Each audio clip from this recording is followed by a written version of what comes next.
navigation industry. There is a very specific protocol that happens when things go wrong. When a plane crashes or when there is a major failure, investigators rush to the scene. They are looking for one thing.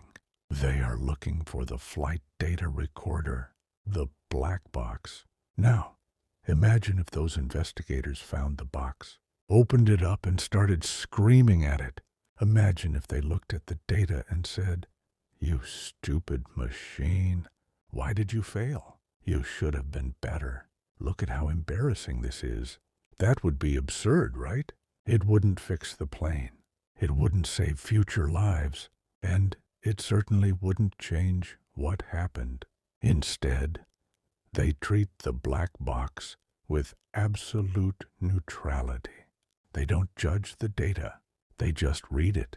They ask questions like, was it a mechanical failure? Was it the weather? Was it a pilot error? They are not looking for shame. They are looking for the root cause.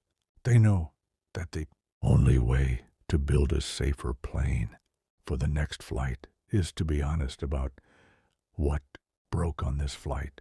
Right now, we are standing at the wreckage of 2025. Some of you had a great flight. You hit your numbers. You got the job. You stayed consistent. But for many of you, there were some crashes. There were resolutions you dropped in February. There were projects you never started. There were habits you promised to break, but didn't. And as we sit here in December, getting ready for 2026, the temptation is to look at your year and start screaming. We sit down with our journals and we invite guilt to the table. We look at our mistakes and we say, I'm lazy, I'm undisciplined, I wasted another year. We think that if we feel bad enough, we will somehow perform better next time. We think guilt is fuel, but guilt is dirty fuel. It clogs the engine. It doesn't make you better. It makes you heavy. You need to stop being the judge of 2025 and start being the investigator. You need to look at your year like it's just a black box full of data. When you look back at the last 12 months, remove the drama. Look at the mechanics. If you didn't go to the gym, don't say, I'm lazy. That's a judgment. Instead, look at the data. Ask, why? Maybe you scheduled your workouts for 5 a.m., but you are naturally a night owl. That's not a character flaw. That's a scheduling error. If you didn't save money, don't say, I'm terrible with finances. Look at the data. Did you have a budget? Did you stick to it? Or did an emergency happen that you weren't prepared for? When you separate your self-worth from your performance, you become dangerous. You become effective. You see, a scientist doesn't cry when an experiment fails. A scientist says, that didn't work. Let's change the variables.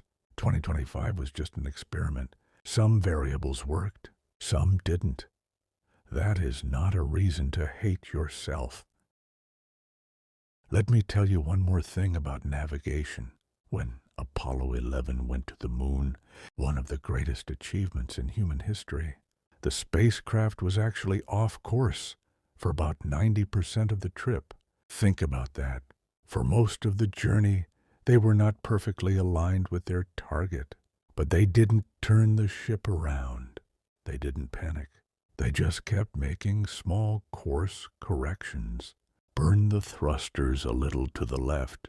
Burn them a little to the right. They understood that being off track is part of the process of getting there. You might feel like you were off course for most of 2025. Maybe you feel like you are miles away from where you thought you would be. That is okay. That is just the drift. The problem isn't that you drifted. The problem is that you are wasting time feeling guilty about the drift instead of just firing the thrusters to correct it. So, as we stare down the barrel of 2026, put down the whip. Stop beating yourself up for what you didn't do. Open the black box of 2025. Read the data without the emotions. Keep what worked. Fix what broke. Your future does not need your apology.